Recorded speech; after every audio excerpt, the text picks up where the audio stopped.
it is Thursday night, and Tony and I are together. Tony is back in the Harrison Weather Center. You can see the fans in the background and all that stuff. I'm back at the house right now, and we are with you for the Observer's Weather Live segment with our dear friend Tony Mondaro. Tony, look at that. Back in the Harrison Weather Center, and you have all that. I see something new back there, it looks like. I see a ticker back there. What is that? Back in Mission Control. The ticker, that's called a tidbit. It has all local news, weather, and sports that goes over that, and even the New York subway system transit report over that thing. Okay, I'm jealous officially. That is really nice. Look at it. I love it. It looks very clear, too. You can see it pretty closely from far away. Nice. Absolutely. And if the phones are all ringing off the hook, the town's doing a robocall on Kingsland Avenue about getting cars out of there. Oh, really? I got... Now, it's funny you should say that because I had a missed call from the town of Harrison. I never picked it up because it's usually one of those messages by the gentleman who sounds like Jim Fife but isn't Jim Fife. You know his name. Right, sure. It's Jack Murphy. Jack Murphy, right. I couldn't think of his name off the top of my head. And I didn't listen to it yet. So they're getting everybody to take their cars off of Kingsland? Yeah, by Monday morning you have to do that, or else I guess. Well, it's interesting because during the day, you know this, it's closed. But at nighttime, it's open, and on the weekends, it's open too. So I think they have to kind of just decide: is it going to be open? Is it not going to be open? And it looks like they're going to not be open. If you're telling me you have to get the cars off there. We'll deal with the people who live on that street and have driveways and maybe multiple cars. And I think there was some information about getting a permit to park, maybe in the high school lot. But don't quote me on that. But that might be something for the residents that especially live in that area to maybe listen to that call when it comes through later tonight if they haven't had the call already. Yeah, and they also said, I think, there are special permits for the lot over by Joe Super's place, too. So, but the thing is, that's still not close. If you have a wheelchair or if you on crutches or something like that, that's going to be a pain in the rear. And then what about people who like have to deliver things? What are they supposed to do? Walk? I mean, I guess they're going to have no other choice if they're going to shut down because there's dirt all over the place today. That was what I saw this morning. So I don't know. It's just a cluster flub, and unfortunately, it's got to be done. I'll tell you something too. Those Amazon drivers, it's like an Olympic event. Right. My kids sometimes get deliveries 3-4 o'clock in the morning. Right. It's unbelievable. I do too. If you go, sometimes those overnight deliveries they come at between 4 and 8. And it's ridiculous.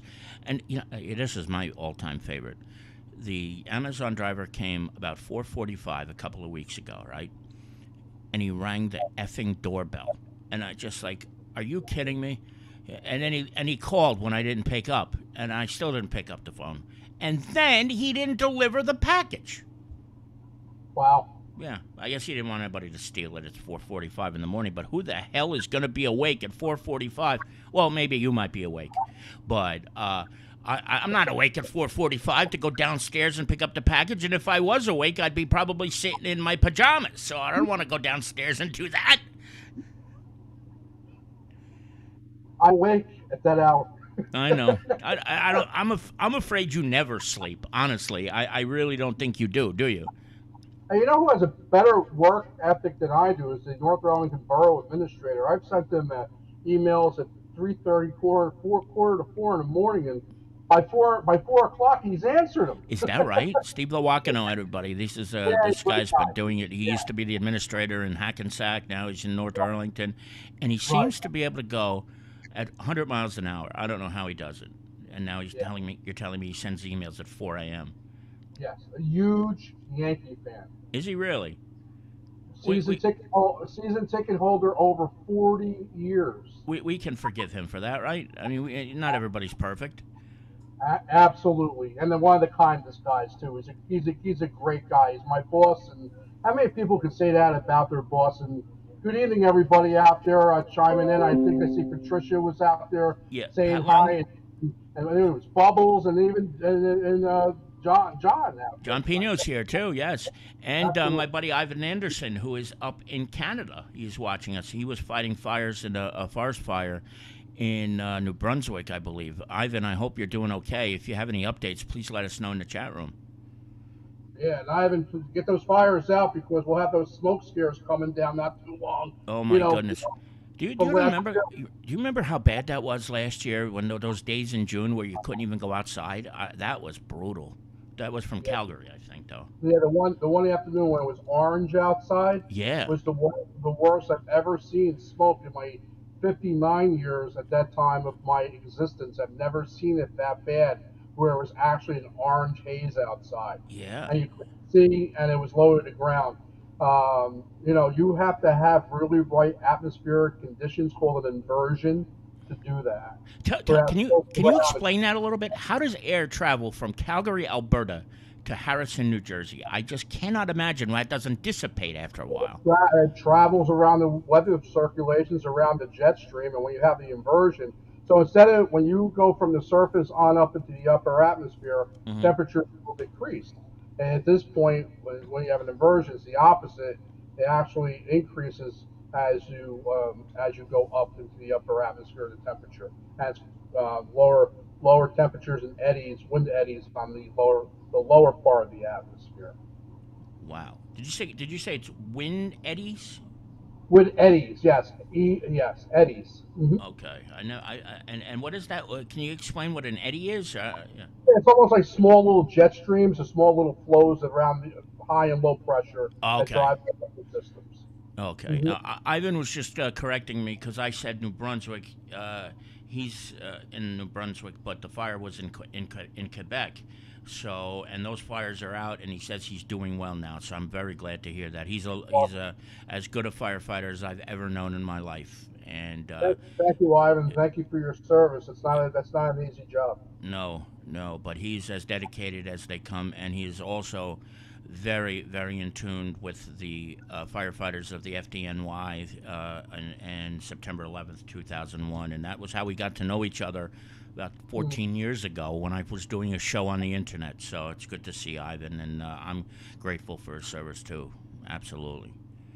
Yeah, we could do a whole hour on September 11th, right, Kevin? And Oh, probably that. could So, probably do 5 hours. yeah, It's you still can't believe what's going to be. What is it? 24, 23 years this year.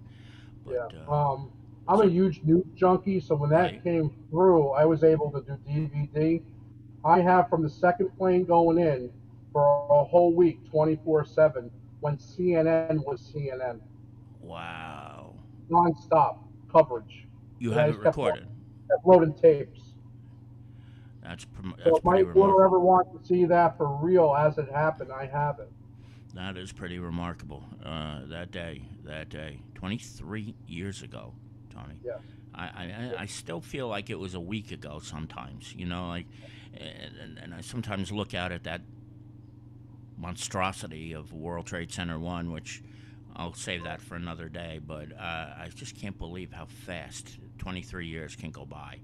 Yeah. And that's where we are. My God. My God. But Absolutely. on something more exciting and more upbeat, I heard a vicious rumor that we could be seeing temperatures a lot warmer than what we're feeling today. I think it's in the 50s right now, right? But this weekend we may see something pretty nice. Well, if you like warm weather fans will definitely get their fill beginning probably on Sunday, right into most of next week. May not be in the 80s to near 90 like on Monday and Tuesday. I was commenting to Kevin. Those further north and west of us, and I say beyond 287, that's when the media talks about distant suburbs, like where your mom lives, Kev. Right. We probably see temperatures tonight, maybe in mid to upper 20s in the valleys out there when the wind calms down. Wow. Yeah, they'll get a pretty good frost tonight. Here, I think 38 to 42 degrees under a clear sky. As soon as the sun sets, the winds will decouple, meaning that they'll go calm. Maybe by 8 o'clock, you'll have very little wind out there. Okay. Um, you get that sea breeze here that kicked in during the day today. That'll calm down with the loss of with the sun later on today. So those places that see 20s may be, be at or even eclipse 90 degrees on Monday and Tuesday in certain spots out there, in northwest Jersey. I think here maybe the sea breeze comes in the afternoon. It kind of retards that a little bit, holds it back. And that's what's so good about this area here, and that's one of the reasons why we don't really get very severe thunderstorms here in Harrison and around this area in the springtime because we get that marine flow, that east wind that kicks in the afternoon, and it kind of retards or kind of takes all the juice out of the thunderstorms as they're coming over, over the Watchung Mountains. So that's the reason why we don't get a lot of heavy storms. When they're coming from the west, the ones that we have to watch out for, the ones that are coming from the north or northeast, those backdoor fronts that can get us pretty good. Some of the worst thunderstorms I've ever seen have come from the northwest and also the southwest because they don't have the influence of those mountains to our west there. Gotcha, gotcha. But Yeah. what are we looking for temperature-wise Yeah, in the coming days? yeah, Yeah, let's give a report of what we got here. good. So far this week, we had a temperature, and this is a courtesy of our Tempest weather station, which is online. If you go to tempest.com, zoom into Harrison, the station's online. The highest temperature this week we reported was 70. We can break that on Sunday. And the low temperature was 41. Could break that tonight with the overnight low temperatures. Only a couple hundredths of an inch of rain. Actually, some thunder yesterday. It kind of surprised us. We had a little Yeah, thunderstorm, and that was just to the north of us. So yeah, that little weak front, we just got enough of juice to give us a couple of lightning strikes there. I think it's about four that was reported, but that's enough. And you got to be careful. Always watch, folks. If you can hear thunder, you're close enough to be struck. So be careful. You're out there, out and about. Currently, not bad. Not a bad night. It's a mostly clear night. 48 degrees. 52% relative humidity. The pressure for your home barometers is 30.29 inches. No rain today. Southeast wind today. And for the week, tide southeast for 26 miles per hour. And for you gardeners out there, the soil temperature was 59 degrees right now, and ooh, that probably goes up into the 60s next week. For tonight, clear, 38 to 42. Winds go calm. For tomorrow, Friday, sunny. High temperatures in the upper 50s to low 60s. Tomorrow night, not a bad night, clear in the mid 40s. For Saturday, a mix of sunny clouds. I think maybe late in the day and at night we could get a shower. Then what happens is the sun boots the clouds out Sunday morning. Temperatures go well into the 70s on Sunday afternoon. Monday and Tuesday, highs in the upper 80s, perhaps even 90, not out of the question. And it'll be sunny. But remember, when you start getting those warm temperatures and that southwest wind or southerly winds, you also get very hazy. So it may be difficult to see New York City. And with the hazy air comes the poor air quality. So be careful. Non-orange, smoky sky. Thanks to our friend Ivan there putting out those fires. yeah. But not bad nonetheless. And then for Monday, Tuesday, and Wednesday, not bad, Kev. Looking at the extended forecast with temperatures after Monday and Tuesday. Temperatures on Wednesday will be in the upper 70s and near 80, with lows in the 60s.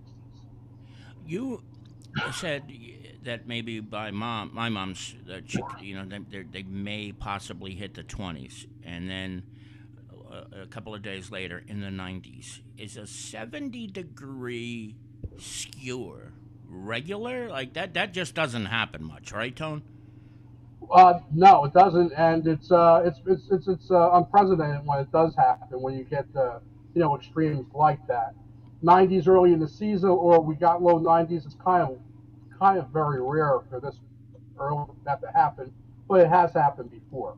Sure, but this is a good time of year for it to happen, though, right? In a month like April, or Oh, absolutely, without a doubt, yes.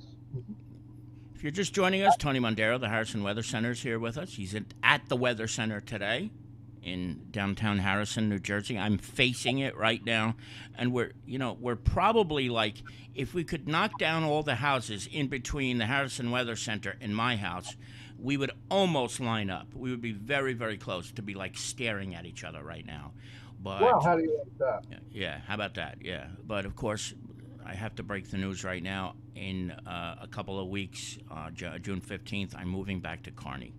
So I will be leaving the town of Harrison and returning to my hometown of Kearney, New Jersey. But I'll get into that more. But they'll no longer be neighbors. But a good chance came up, so I'll get into that on another day, though. So The Mets. Bad week, decent week, mixed week. You know, they won six in a row. Then they wind up losing three in a row, and then they won yesterday.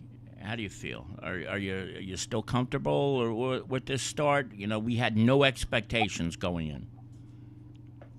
Yes, I'm optimistic. you know, we won beat the Dodgers, won that series, and San Francisco Giants we held our own. We at least took a game. I think they were 500 out of the West Coast trip, They so were we'll they take were 3-3, which is not bad. There's always a lot to do when you know between the flying, the change of time zones, and all that stuff. Playing at 10 o'clock Eastern time, so I'll take a 3-3 road trip. They come home tomorrow. Um, the Yankees, however, Aaron Judge is missing in action, and I know Lisa, if she's watching, is probably gonna either say one of two things: she's not paying attention, or she just thinks it's just an anomaly. So I guess we can give him a little bit of an excuse, right? we have to because I think if we get on Lisa about Aaron Judge, she's going to cancel our show. Yeah. No more, no more, no Right. more. Oh my God. But I Um, still think the Yankees will be there by the end of the season. Remember, Kevin, we both heard this as baseball fans. It's a marathon. It's not a sprint. It's a long season. yeah. There'll be highs and lows. But if the Mets do get a wild card spot, I will take 0-5 every season if Any they day, get a wild. Yeah, if they get truly. it. And our savior is coming, Met fans. JD, what was it? JD Martinez Martinez. was supposed to be coming tomorrow night, but For can't watch it unless you have Apple TV. I have Apple TV. I get it for Leave free. leave a little I wouldn't pay for it for any reason, but since I have T-Mobile, it's one of the benefits. And Oh, I gotta tell you something. The quality of the picture that Apple TV puts out is as good as anything I've ever seen anywhere. They claim it's not 4K, but it looks like these guys are ready to pop off the screen. It is the most beautiful TV picture I've ever seen watching a baseball game on Apple TV. But, I mean, Apple TV, Amazon Prime Video, Netflix, Paramount Plus, all these services. I mean, you really want to pay for all these services? Do you have any of them? I have a 18-year-old, and I'm looking at my credit card bill. I think I have every one, whether I like it or not. Right? You know, it's unbelievable. I have a lot of them myself. I turn on the TV most days and I wind up going to YouTube. I can't find anything. I don't know if it's worth it or what, but it's pretty ridiculous.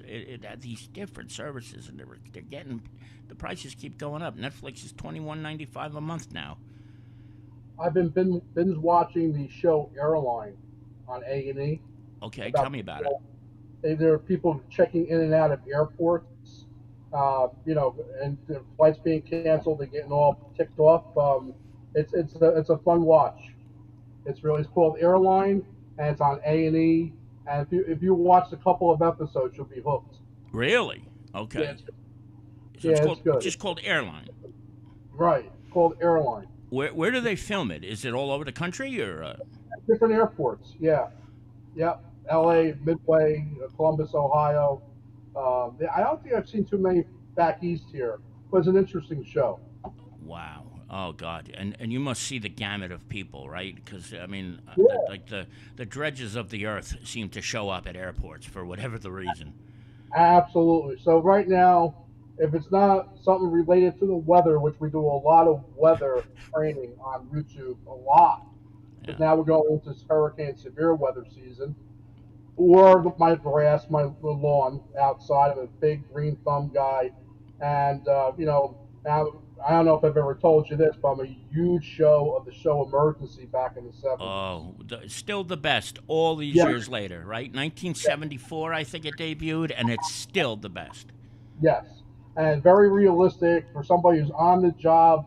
I would say it's probably at that era it was probably one of the most realistic shows out there. Yeah. hmm About what we do as EMTs, paramedics, and of course firefight. Do you remember seeing? I'm sure you do. On some of those episodes, the firefighters would whip out something that looked like a suitcase, and it had a rotary dial, but they were able to make phone calls with that thing. I can't even imagine being able to make a phone call with something so enormous the way that was. Right, and that's telemetry, Kevin. And what happens was they were dialing into a radio network. The paramedics can still do it today if they wanted to do it. And as Okay. I was as the paramedics were new in our area, they were able to have that telemetry to the hospital. Because of HIPAA and because of some other issues with radio communication, and you really don't want to be putting people's personal information on there. Yeah, yeah. Especially if somebody's smart enough with a scanner, you can figure out who's sick and why they're going to the hospital. So a lot of it now is done on the telephone, which it should. Gotcha. You know. And one day I would love to come on and maybe talk about the really what I believe the cons are with police encryption. I don't believe the police should be encrypted at all, and this is coming from a public safety minded guy. It really shouldn't. I think they do more harm than good keeping the public out of uh, regular day to day communications. Yeah, you know you're going to get a backup from me on that one. I Yeah, still never forget when it first came to Kearney. I think it was around 2007. right, And I'm lucky John Dowie has since forgiven me for the things that I said about that. But right. when that all went down, I lost my ever loving mind because I couldn't believe they were doing that. And still to this day, it takes one flip of the switch to turn off the encryption, Right. and they don't do it, and I just still drives me crazy. But there were times, I do know this, there were times when the switch was accidentally flipped, and you would be able to get some of Carney's radio transmission. But I absolutely detest that too. I understand they're gonna say, yeah, you got to be careful. You don't want the criminal to get an advantage and be listening in on stuff like that. But the public deserves to know what's going on. Yeah, I would really like to see the uniform crime report that's put out every year. How many people were carrying a scanner and how many people were on the correct frequency to listen to police communication? That's right. And that's very easily solved. And then how Tony Mondaro would solve that is this. When you go out and get frequencies, you usually get two frequencies. You use one through the clear for normal dispatch communications, and your channel two, if you have anything to say security, you don't want people to hear, you go to your channel two. Why not? Why And not? It's then so it easy. solves that issue. You Right. know, What's wrong? What's wrong with giving the dispatch location? I mean, there's correct. nothing wrong with that. Where something is happening, it's unbelievable, and it just can't happen.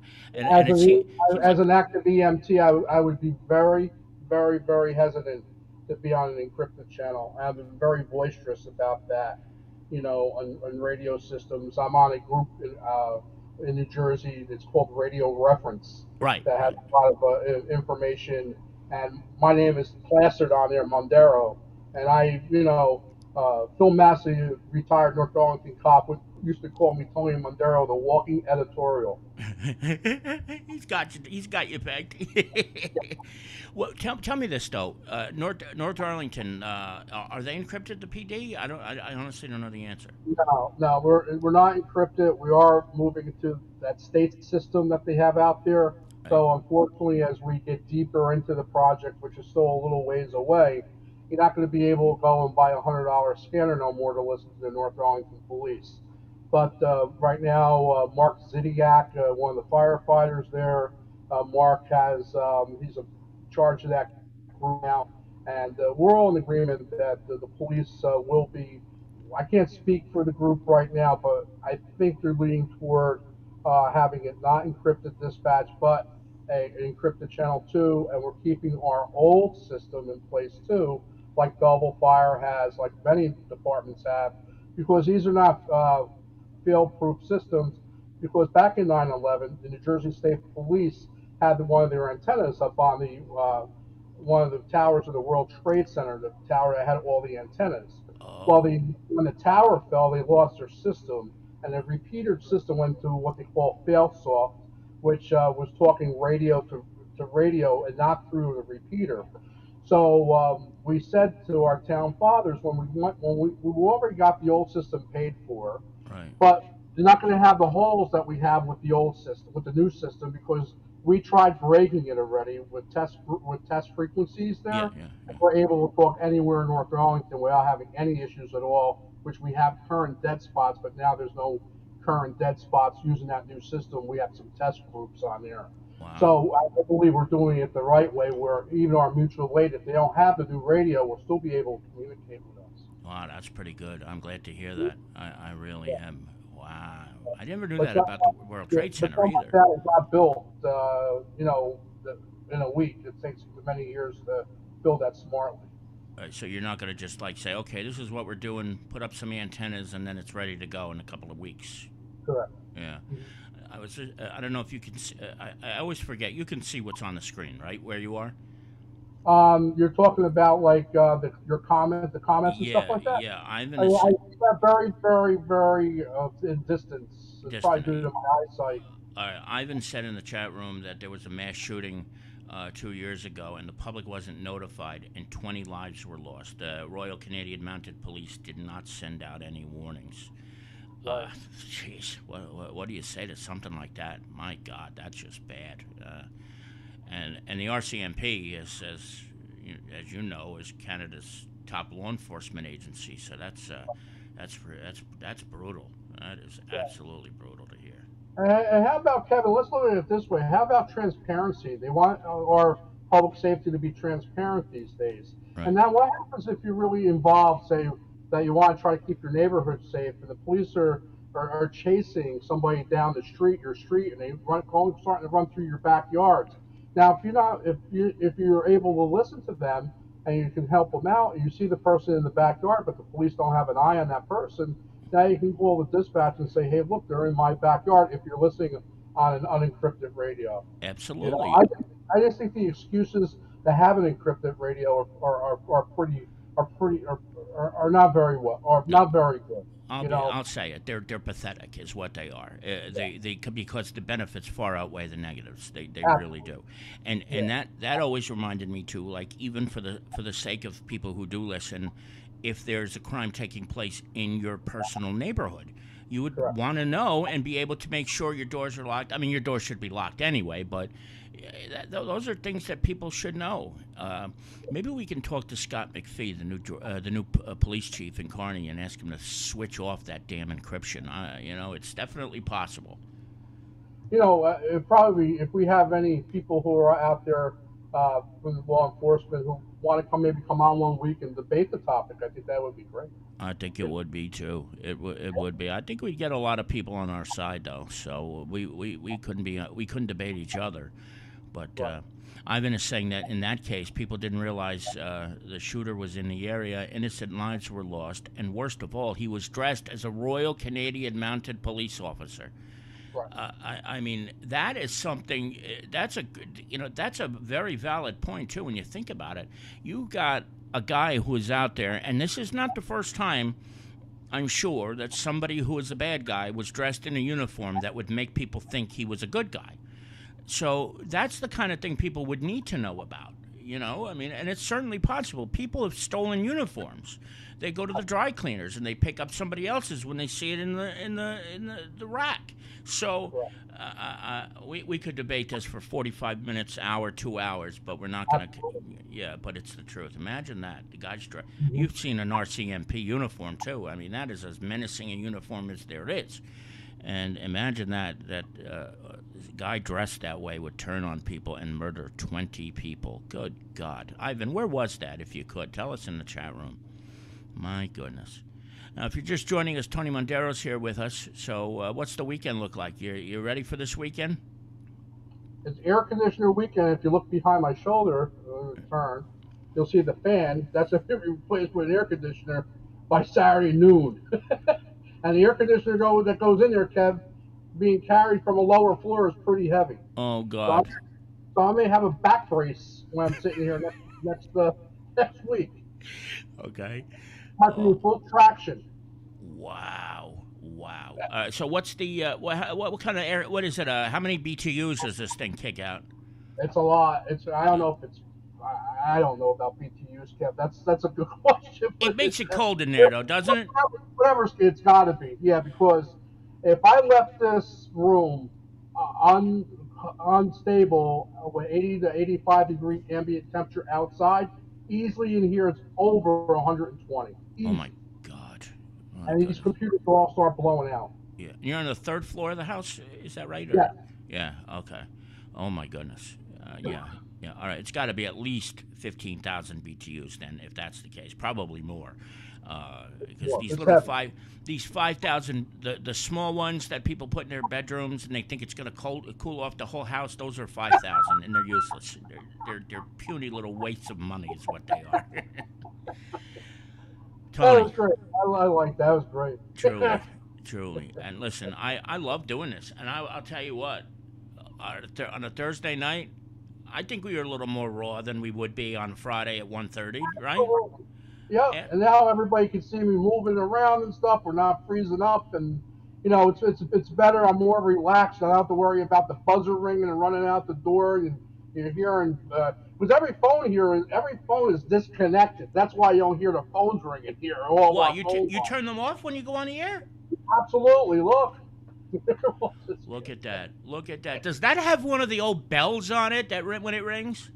That one I just picked up does, and the other ones I believe they do too. The old ones, and those hotline phones. As you pick them up, you see them in some of the shots. Right. They direct dial phones to the National Weather Service. One's That is for so. the National Weather Service in Upton. The other one's for Mount Holly, and that's when we have to call in the very serious folks. When we call in tornado reports, death reports, people getting injured with storms. Because here Wow. we have quite a bit of radio communication. We work very close with Paul Haggerty's group at Jersey Coastal Emergency Services, getting a lot of damage reports over to the National Weather Service when we're in the heat of battle here.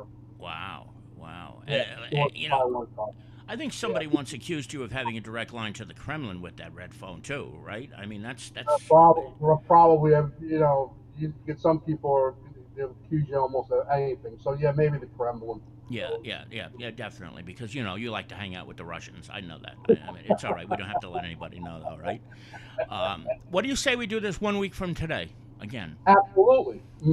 Okay, good. And then by then, everybody will have enjoyed some summer-like weather in April and the first week of May, and there's no reason to worry. I don't think we're gonna worry about snow until at least next year, and God knows even if next year we'll get any. I mean, it's just been so crazy all these last couple of Another years. below average year for the town of Harrison, 12.2 inches. Our normal is 28 inches a season. Thank you, Jack Murphy, our climatologist, who gives us all that information. And it's great to see you, Carol. The Carney Woman of the Year, Carol Manley. That is right. Carol Manley, whose daughter is Donna, who is married to Alan Ford, a sergeant in your town, one of Harrison's greatest police officers, one of the best in the world. Yeah, Alan is Absolutely. great. He truly is. Hmm. Well, Tony, how Yeah. about you bring us out? You've been taking us out and ending it the last couple of weeks. Let's not break that tradition. How's that? Absolutely. From my good friend Kevin Canessa sitting over there, going to be a Kearney resident pretty soon. Have a great day, everybody. Good night, and thanks for watching. If you didn't do so, too, like and subscribe before you leave, so it helps our numbers out. Have a good night, everybody. Good night, everybody.